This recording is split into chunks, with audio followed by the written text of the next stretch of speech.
Bonjour à tous pour cette table ronde qui s'inscrit dans le cycle efficacité intralogistique. On a 45 minutes pour parler automatisation et c'est vrai que plutôt qu'à comparer les vertus d'un système à navette, à bac, d'un transstocker et autres, quelque part on s'est dit Supply Chain Event, c'est les outils du digital, les enjeux du pilotage, et c'est sous cet angle qu'on va parler automatisation, à savoir voilà, la performance et la pertinence d'une solution. Elle repose aussi sur les outils qui la pilotent, sur les hommes et femmes qui la pilotent et qui utilisent ces outils, bien sûr. Mais voilà un petit peu le champ que l'on va essayer de couvrir avec 4 intervenants, et je les remercie d'avoir accepté de participer.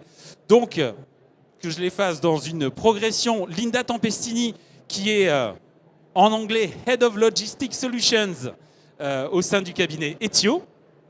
Bonjour Linda.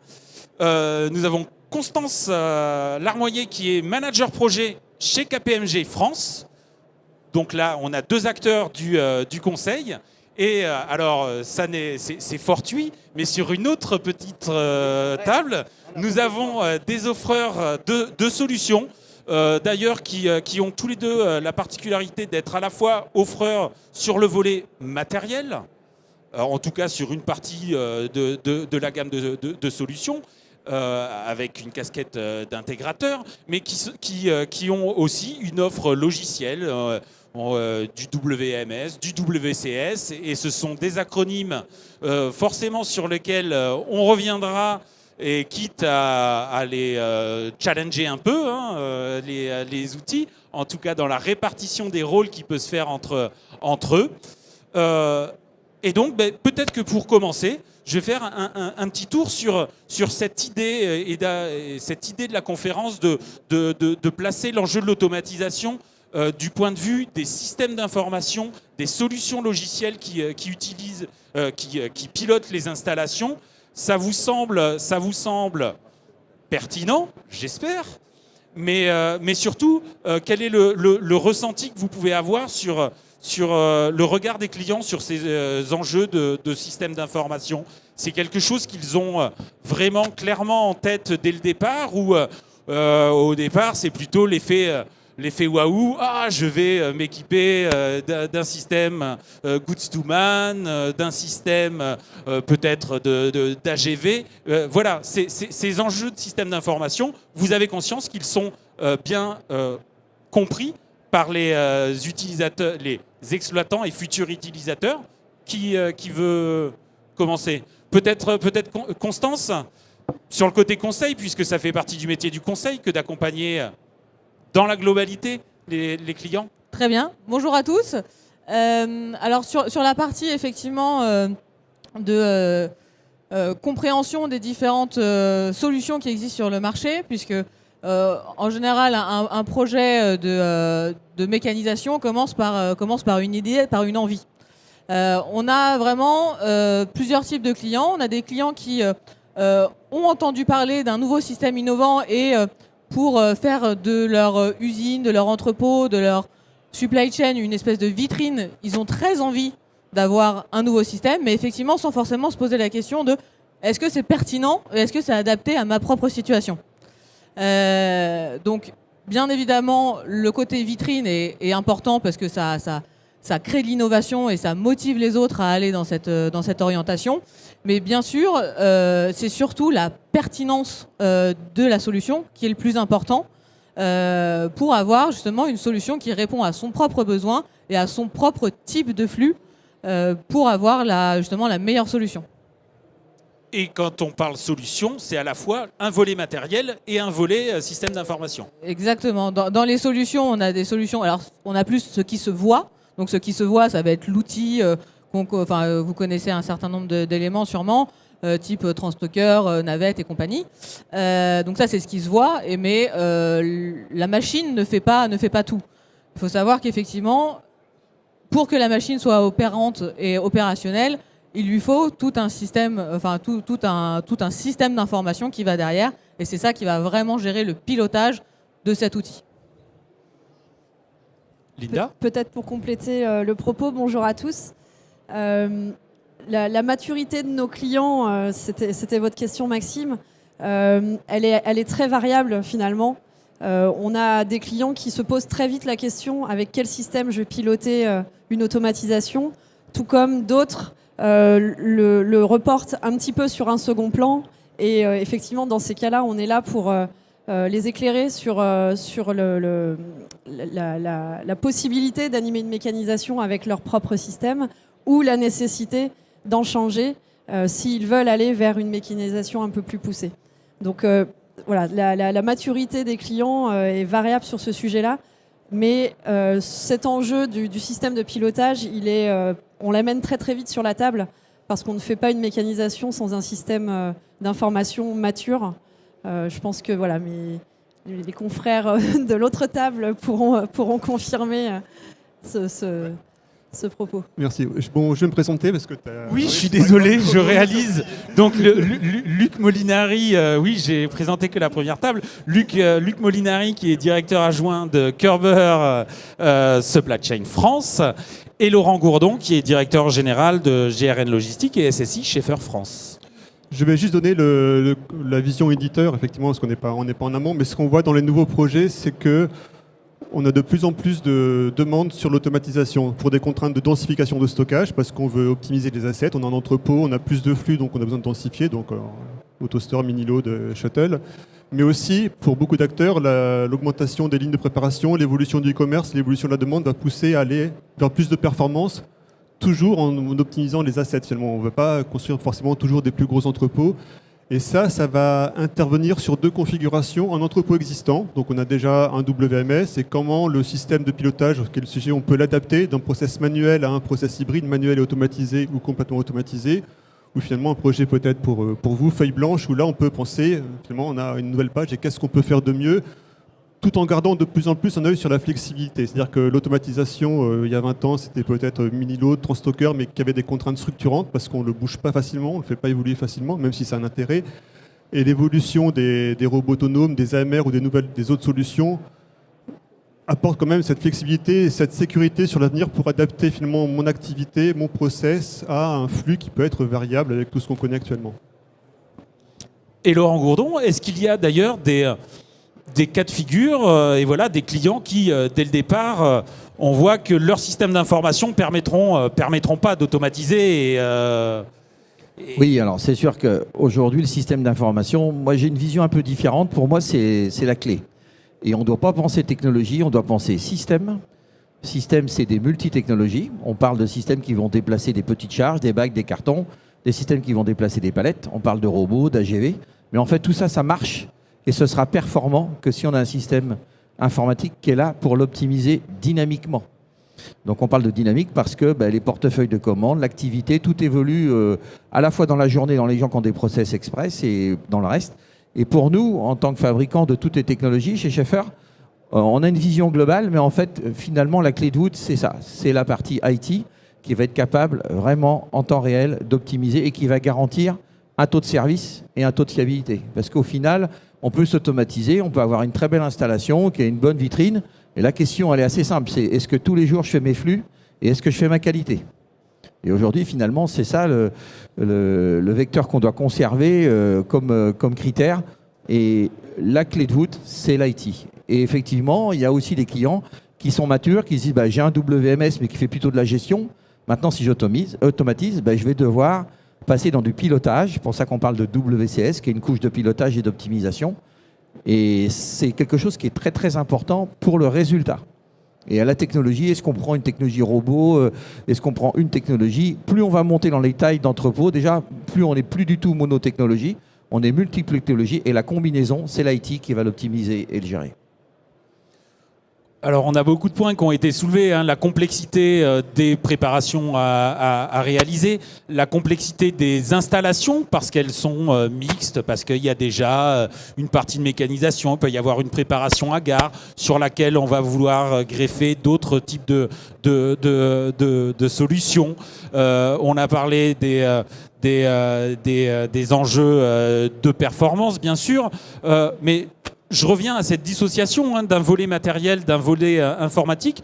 D'un point de vue pratique, ça veut dire quoi? On commence par un existant de système d'information et clairement du WMS, à savoir s'il va permettre d'automatiser.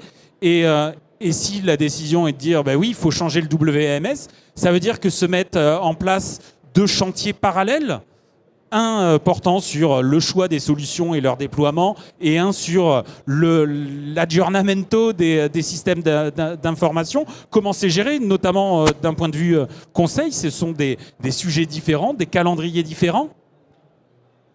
Alors, pour le coup, j'ai un exemple très concret parce qu'on est en plein dedans. C'est des choses, enfin, c'est 2 sujets qui peuvent être complètement dissociés, c'est-à-dire travailler en parallèle. À partir du moment où on a choisi le principe de se dire je vais aller vers une mécanisation, il faut effectivement travailler des systèmes d'info qui sont capables de traiter d'un type de mécanisation, automatisation, robotisation, peu importe le type de solution qu'on va choisir. Mais on va travailler en parallèle, et le choix définitif de la solution qu'on va vouloir appliquer, et le choix, les appels d'offres pour les WMS, WCS, etc., qui vont être le plus adaptés à la solution. Il vaut mieux travailler, à mon sens en tout cas, en parallèle. Ça permet justement de toujours pouvoir adapter en cours de route et d'avoir des itérations en fait entre les 2 systèmes qui sont quand même très, très corrélés, évidemment, tout en ayant la flexibilité de ne pas avoir arrêté quelque chose de façon définitive et d'être coincé en fait, soit dans un sens de choix de solution, enfin de choix d'outils, ou dans l'autre sens de choix justement de système d'info. Ça permet de garder cette flexibilité, cette marge de manœuvre pour ajuster la réflexion en cours de route. Pour compléter le propos, les choix de WMS, alors effectivement on a des situations où ils sont déjà là, donc, et ils sont bien là, et la mécanisation va savoir s'interfacer dans 100% des cas avec les WMS qui savent porter une mécanisation derrière. Ensuite, va se poser la question, quand le WMS actuel n'est pas dimensionné ou s'il n'y a pas du tout de WMS, là, les portes sont assez ouvertes. Il y a beaucoup de solutions qui peuvent être définies. Et du coup, oui, je rejoins ton propos. Pour nous aussi, il faut mener en parallèle les deux sujets, avec bien en tête quand même la notion de le WMS va piloter l'ensemble de l'entrepôt, voire même va pouvoir être déployé sur d'autres entrepôts, et va rester quand même maître sur la mécanisation. Et en termes de déploiement, il doit arriver aussi un tout petit peu plus tôt, parce que on a le cas de certains sujets où la mise en place du WMS peut ralentir la mise en place de la mécanisation. On ne fera pas de mécanisation sans WMS dans un entrepôt. Donc oui, il faut les gérer en parallèle, mais avec un petit temps d'avance pour nous sur le côté système d'information, et surtout avec une vision d'ensemble du pilotage de l'entrepôt et pas que de la mécanisation. Donc c'est, pour rejoindre le propos de Laurent, oui, c'est le WMS, il est quand même à un autre niveau. C'est lui qui va être finalement maître des flux et pilote des entrepôts. La mécanisation va être un moyen fabuleux pour accélérer, pour densifier, mais piloté par l'outil. Donc l'outil doit arriver légèrement plus tôt quand même dans les réflexions et arriver de manière mature, de sorte à ne pas retarder derrière la mise en place des automatisations.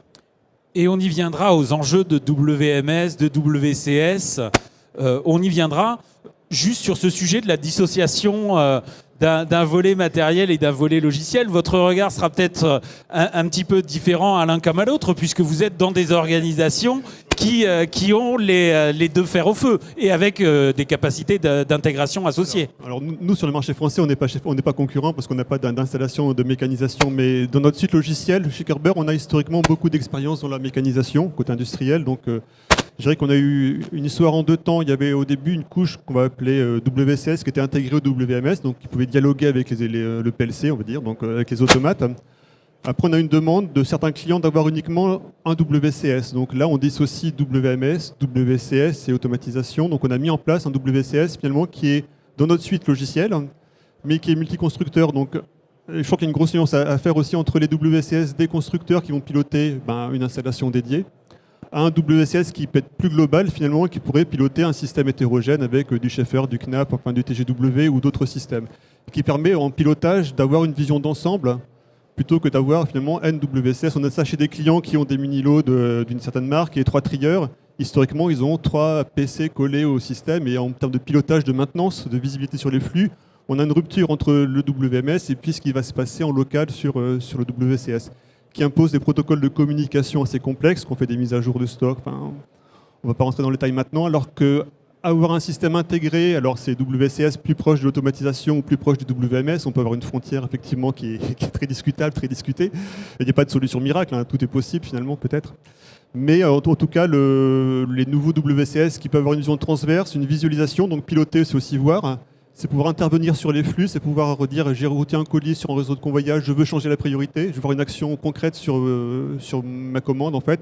C'est ce que permettent les nouvelles solutions aujourd'hui et c'est quand même la tendance qu'on voit de plus en plus chez nos clients.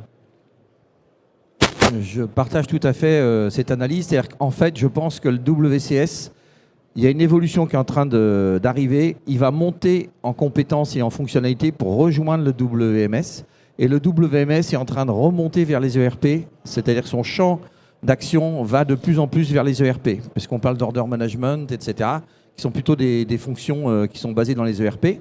Et la tendance en ce moment, plus on va automatiser, plus le périmètre fonctionnel quand même du WCS va s'étendre, parce qu'il ne suffit pas simplement de déplacer un colis d'un point A à un point B, mais quand on fait de la prépa de commande, le WMS, lui, il va dire effectivement, il faut préparer cette commande, et le WCS va quand même avoir beaucoup de fonctionnalités qui vont permettre de l'optimiser dans sa globalité.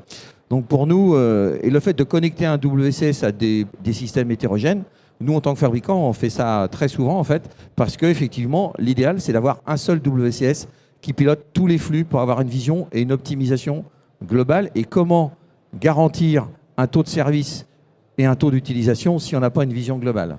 Il y a une chose que je voudrais dire sur le WMS, c'est qu'il faut penser à une chose en France, c'est la conduite du changement. C'est-à-dire que pourquoi il faut anticiper pour changer un WMS? Parce que quand on a une équipe et on a un entrepôt qui est mécanisé manuellement, si on change de WMS et qu'on automatise, c'est compliqué dans la gestion de la conduite du changement. D'où l'idée de dissocier ou d'anticiper la phase WMS où les gens vont pouvoir appréhender l'outil. Et lorsqu'on passera en automatisation, on aura déjà l'outil et on aura une autre situation à gérer en termes de conduite de changement, qui en France quand même est un vrai challenge. Juste en termes d'anticipation, vous avez même anticipé sur mon programme, donc vous êtes déjà rentré dans cette question WMS, WCS. D'ailleurs, on n'a du coup pas véritablement défini pas forcément les acronymes, mais les rôles de chacun. Je me souviens, Luc, que dans la discussion de préparation, vous m'avez dit le WMS, c'est le maître du stock, mais pas que, aujourd'hui. Le WCS, traditionnellement, voilà, c'est celui qui est chargé de l'exécution sur son périmètre, sur l'équipement en question. Il est en général attaché à un équipement, un système à navette, à son WCS, un système goods to man à back va avoir son WCS. Donc voilà, je voulais. C'est vrai que du coup les termes sont venus dans la discussion avant qu'on les ait posés. J'ai bien compris que et je reviens sur cette mention de WMS maître du stock. C'est vrai qu'on pense à l'automatisation et en termes de préparation de commandes, mais le WMS, c'est aussi la réception des marchandises. Les marges de la performance, elles vont aussi reposer sur la répartition de mon stock au sein de mon installation automatisée. Qui veut me parler de ce rôle quand même qui sous-tend la performance du système, c'est le WMS, comment un petit peu il va organiser l'entrepôt. Je peux vous en dire 2 mots. Effectivement, le WMS, j'en parlais tout à l'heure, il a un périmètre d'action qui est global sur l'ensemble de l'entrepôt, depuis les flux de réception, d'entrée en stock, de réapprovisionnement des zones de picking, qu'elles soient mécanisées ou manuelles, de colisage et d'expédition, en lien avec le système ERP, de gestion commerciale, et effectivement en lien avec le WCS pour gérer l'automatisation plus localement. Donc, ce qui est important dans le WMS, c'est les fonctionnalités dont ont besoin nos clients. Finalement, on part toujours de là. On définit leurs besoins à une maille fine pour aller ensuite trouver les bonnes solutions WMS accompagnées de mécanisation. Donc, on va faire une analyse fonctionnelle et c'est ce qui va permettre finalement peut-être de différencier les solutions du marché, parce qu'elles sont multiples, elles sont soit indépendantes, soit couplées avec des fournisseurs de méca. Et du coup, pour y voir clair, nous, notre principe, c'est vraiment de repartir du fonctionnel et de regarder aussi un peu plus loin dans le développement de l'entreprise, parce qu'on met en place une mécanisation aujourd'hui pour 5-10 ans. Et après, il va encore se passer des choses. Donc, il faut que les outils restent évolutifs et puissent porter la croissance des entreprises. Donc, on part du fonctionnel, on regarde plus loin. Et l'outil WMS, il a cette vocation de piloter vraiment l'ensemble de l'activité. Et beaucoup de règles de gestion sont dans le WMS. Effectivement, le WCS est un peu plus local, va avoir aussi ses propres règles de gestion et va porter certaines règles de gestion du stock aussi à son échelle locale. Dans un système à bac, par exemple, il se peut que 100 000 bacs dans un système ne soit qu'un emplacement dans le WMS. Donc, chacun à son échelle va piloter la maille dont il a besoin finalement. Et toute cette corrélation entre les 2 systèmes se fait dans les analyses et c'est des règles de décision qui sont prises en fonction des besoins de visibilité qu'on a ou pas dans l'exploitation de l'entrepôt.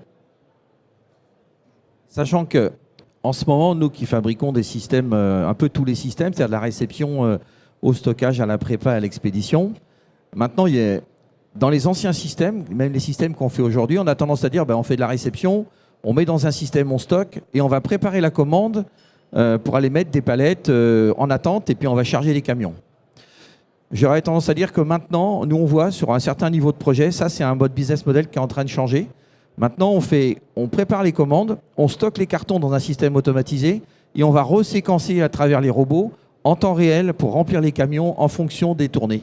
Et ça, c'est vraiment aussi une nouveauté qui consiste à dire que c'est plus simplement je stocke, je prépare, je mets dans un carton, le carton, je le mets sur une palette, la palette, j'attends et quand le camion est là, je charge. Là, je stocke, je prépare, je stocke les cartons dans un système. On parle du RSE, c'est-à-dire qu'on a un client qui passe 3 commandes dans la journée, il faut qu'on puisse le regrouper dans un carton. On va stocker et on va recadencer directement en temps réel en fonction des tournées. Ça permet d'optimiser, dans le cadre du RSE, les circuits, les tris. Donc les systèmes sont en train d'évoluer. La robotique vient aider ce genre de choses. Et c'est vrai que dans ce cas-là, le WMS, son rôle, ça va être les tournées. Quand est-ce que le transporteur doit partir et arriver. Et le WCS, lui, il va synchroniser tous ces flux pour répondre à la demande du WMS. Le WMS dit, ça, à 15 heures, ça doit partir. OK, le WCS doit faire en sorte qu'à 15 heures, on est prêt. Je pense que c'est important aussi, dans le pilotage, dans le rôle WMS, WCS, vous avez raison, c'est que une automatisation, ça va être une productivité finie maximum, effectivement. Donc, quand on a une phase d'ordonnancement, souvent, il faut replanifier le flux pour dire par rapport à un départ camion, est-ce que j'ai la capacité de traiter finalement mon flux parce que j'ai peut-être une préparation mini-load et après un trieur. Donc, tout ça, c'est en série finalement dans votre activité. Et si on a trop à traiter, soit on annonce tout puis on verra ce qu'on peut pas préparer, ou alors le WMS va anticiper et dire si je ne peux préparer que 30 000 colis, on va dire. Si j'en ai 35 000 à sortir, lesquels je ne prépare pas, lequel je reporte, lequel je mets en attente. Donc là, le WMS a vraiment un rôle de chef d'orchestre global pour dire je connais mes contraintes capacitaires, j'ai un process en série ou en parallèle suivant les cas, et je dois envoyer uniquement ce que je peux exécuter pour faire au mieux et mieux servir le client à la fin. C'est l'order management, parce que c'est vrai que maintenant, on a une vraie tendance de ça. On parle de supply, intralogistique et supply. L'order management, son rôle, c'est justement ça, de savoir qu'on doit préparer les commandes, dans quel ordre et lesquelles on doit remettre en cause Et il y a vraiment des nouveaux modules maintenant côté WMS qui traitent spécifiquement de ces choses-là qui sont finalement la clé de la productivité. Hein. Sur ce volet WMS, alors on a tout un éventail de solutions, Linda l'évoquait. Laurent Gourdon, vous avez signalé que voilà, derrière une installation automatisée, on a des équipements qui peuvent être mis à contribution à différentes étapes du process, hein. Typiquement pour du stock, au moment de la préparation, le même système à navette servira de buffer d'expédition. Donc il y a au-delà de la diversité des solutions, il y a le fait même qu'une même solution, elle intervient à différents moments du process. Mais je reviens sur le volet WMS. Cette complexité, il y a des WMS qui peuvent pas le gérer, et même dans ceux qui quelque part sont, je dirais, automatisation ready, du moins en tout cas qui ont une capacité à orchestrer des opérations dans un environnement mécanisé automatisé. Tous n'ont pas le même niveau de performance pour tenir une cadence. Ça ne sera pas la même chose d'avoir 100 colis à sortir à l'heure ou d'en avoir plusieurs milliers comme sur certaines installations. Qu'est-ce que vous pouvez me dire, hein, sur ces WMS? Je crois d'ailleurs que chez SSI Schaeffer GRN, il y a des gammes différentes qui, quelque part, sont rattachées à des performances attendues différentes? Absolument. Nous, on a une gamme Morpheus qui est un logiciel qu'on a développé en France et qu'on déploie sur les petits systèmes qui vont jusqu'à 4-5 millions d'automatisation.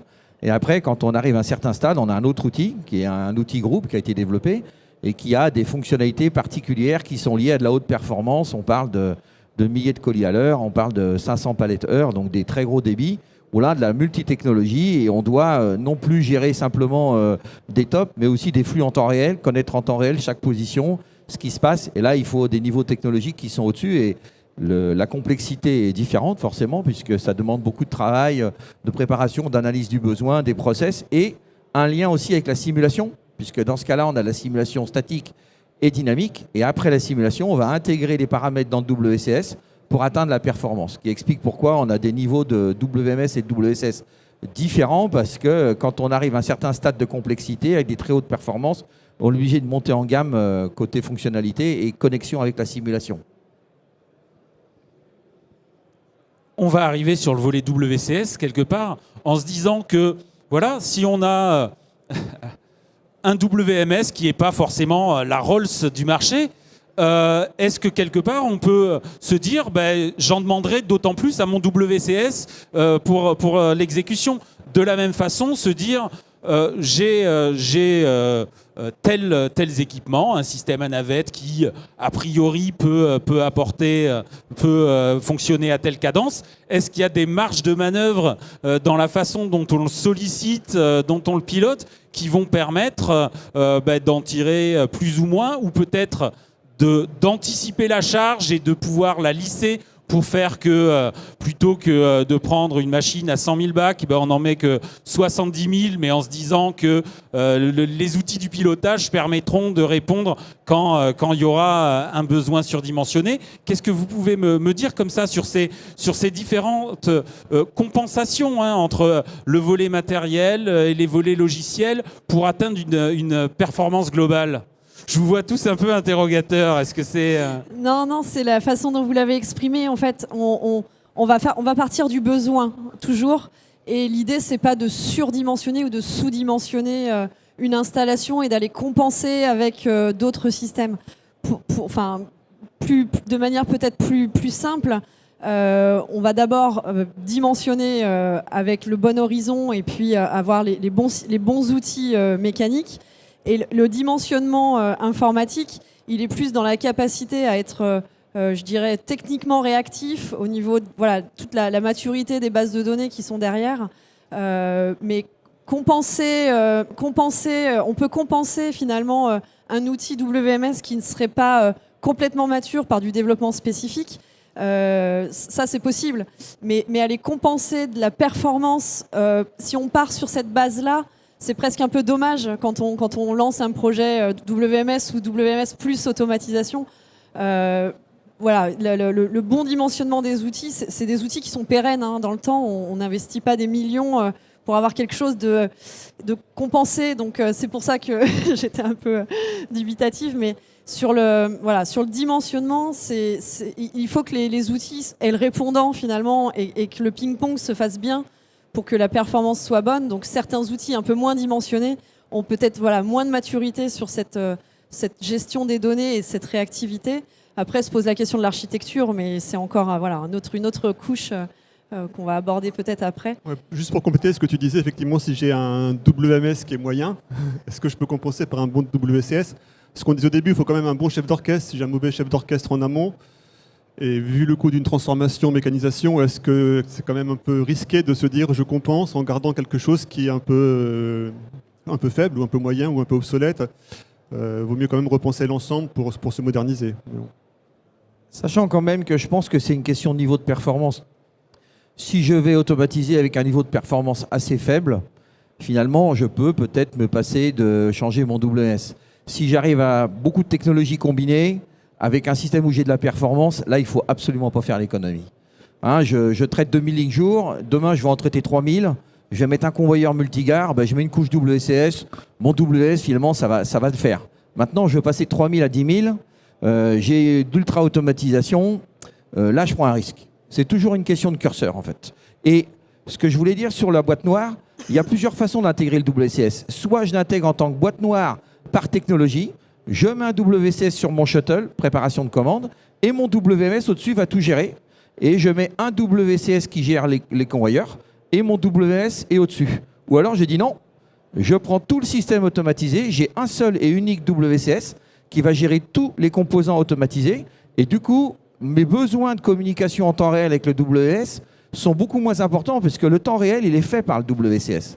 Donc du coup, quand on a un WMS dont le périmètre fonctionnel est peut-être un petit peu limité, eh bien, mettre une couche WCS qui va prendre en compte la totalité des flux, ça a aussi des avantages. Donc il faut trouver, il n'y a pas de règle, c'est une question de niveau de performance, de multiplication de technologie, de niveau de taux de disponibilité, de complexité. Et de la part de la mécanisation dans le process global, en fait. Quelle est la part C'est lié au flux. Ouais. C'est lié au flux. On a aussi, il y a quand même deux environnements assez différents en fonction de vous, où est-ce que vous en êtes. Est-ce que vous partez d'une feuille blanche et dans ce cas, on fait tout propre dès le début, dans la situation actuelle et dans une projection à 5 ans, à 10 ans, parce que de toute façon, tout système doit être projeté, pas pour marcher aujourd'hui, parce que le temps que ça sorte de terre, de toute façon, ça sera obsolète. Donc déjà se projeter dans la suite. Ou si effectivement vous partez d'une installation déjà existante, où vous avez une marge de manœuvre peut-être un peu plus réduite, et vous voulez économiser justement sur un nouveau WMS, parce que votre part de mécanisation va être relativement faible, et effectivement accompagné d'un WCS qui va un peu plus faire l'effort, on peut retrouver la performance, mais la vraie performance, elle va être gérée par le WMS. Donc c'est vraiment en fonction de là où vous en êtes en termes de maturité et de là où vous voulez aller dans la suite. Je retiens en tout cas qu'il me faut retirer mon terme de compensation. C'était pas le bon. Peut-être l'idée d'un curseur aurait eu plus votre faveur. Justement, ce curseur entre WMS, WCS, le résumé entre le maître du stock et celui de chargé de l'exécution, c'est plus compliqué. C'est plus compliqué que ça. Vous, Laurent, vous venez de nous évoquer l'idée d'un super WCS qui pilote l'ensemble de systèmes différents. Est-ce que aussi dans le rôle qu'on peut leur confier, il y a des marges de manœuvre? Oui, je pense qu'aujourd'hui, la règle, elle est bonne. Un WMS, il doit gérer des stocks. Donc, il va coordonner les appros, les commandes fournisseurs, s'assurer qu'on a du stock, prendre des commandes clients, faire des réservations de stock et lancer des commandes. Maintenant, le WCS, qu'est-ce qu'il va faire? Il va piloter les flux. C'est-à-dire qu'il va piloter les flux en temps réel, suivant les ordres qui sont donnés par le WMS. Ça, c'est un niveau assez simple. Après, ces flux, est-ce qu'ils sont globaux ou sur un matériel? Si je rajoute juste un mini-lot dans une zone, j'ai besoin juste d'une boîte noire d'un WCS. Si j'ai un système très compliqué, je vais avoir un WCS qui va tout faire. Mais l'interface assez simple, c'est un WCS, ça gère quand même des flux physiques. Il m'arrive de visiter des entrepôts mécanisés même s'il y a eu quand même une parenthèse pendant quelques mois. Et moi, je vois des équipes derrière des écrans, notamment, avec ils ont la vision de tout le système, peut-être même la capacité à suivre un colis. Cette dimension de supervision et pour le coup de pilotage en temps réel, c'est nouveau.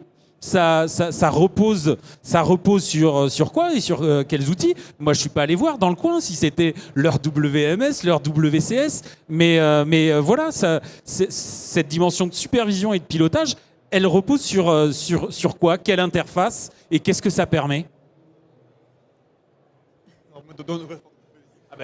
Cette question a plus de succès vu que vous êtes plusieurs à vouloir intervenir. Classiquement, les visualisations ils étaient côté équipementier, donc c'était WinCC, enfin de CMS, donc qui était vraiment collé à l'automate. Aujourd'hui, nous on l'a réintégré au WCS, justement pour avoir les réseaux de convoyeurs. Alors on ne voit pas le détail dans le mini-load, mais ça permet de piloter les flux.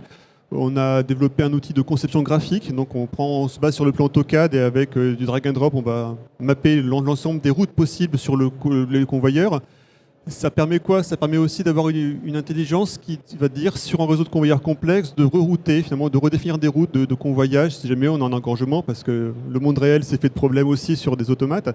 Donc dans des contextes comme ça, ça permet d'avoir un pilotage dynamique, finalement, Laurent disait, un pilotage dynamique de l'ensemble des flux sur le convoyeur, de le voir et aussi de le rejouer, parce que tous les flux sont logués, donc si on a un problème, on peut rejouer l'histoire pour voir si on aurait pu faire différemment.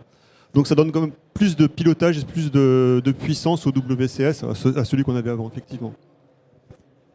Au niveau du métier, je dirais de pilotage, effectivement, je pense qu'en parlant de gestion du changement, l'arrivée de la mécanisation a fait migrer quand même le rôle de l'ordonnanceur, qu'on connaît bien au cœur des entrepôts, qui était en général sur la dalle, qui affectait les missions ou qui donnait les missions à l'époque papier aux caristes.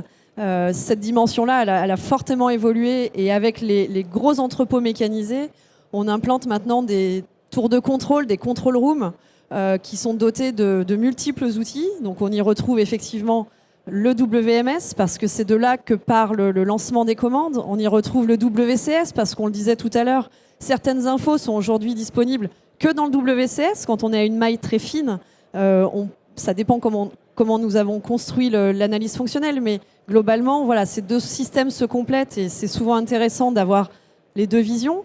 On va retrouver des indicateurs de pilotage qu'on peut avoir directement dans les systèmes, WMS, WCS, ou construire des indicateurs de pilotage dédiés parce que, voilà, quand on cherche des outils de pilotage, on veut toujours la customisation la plus fine et on ne les trouve pas forcément toujours en développement directement dans les outils. Enfin, on va retrouver aussi potentiellement des écrans de caméra qui permettent depuis une salle décentralisée de voir ce qui se passe sur l'installation parce que on voit beaucoup de choses avec l'informatique, mais voilà, l'homme a quand même sa place dans le pilotage et le regard compte.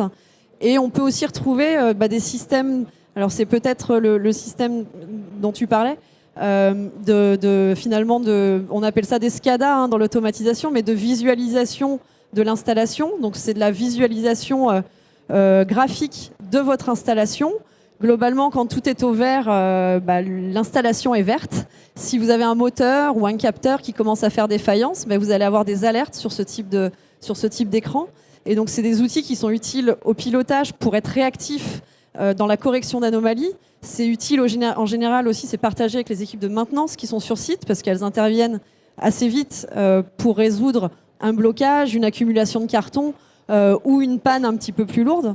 Donc voilà, c'est l'ensemble de ces outils qu'on peut retrouver dans une control room et qui font, je pense, du métier de l'ordonnancement d'hier un métier de pilote un peu tour de contrôle d'aujourd'hui, et en particulier sur les gros systèmes avec des multiples systèmes qu'il faut coordonner entre eux avec des notions de fil d'attente ou de séquencement entre systèmes.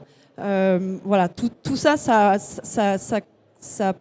provoque de la performance en fait, tous ces outils. Ce que je voulais dire qui est important, nous on a développé un outil de visualisation qui est complètement indépendant du WMS et du WCS. Et en fait, quand on dit ça, on oublie à mon sens un point important, il fait trois choses. Il fait de la visualisation, en temps réel, avec du graphique, avec des couleurs qui disent qu'il y a un problème.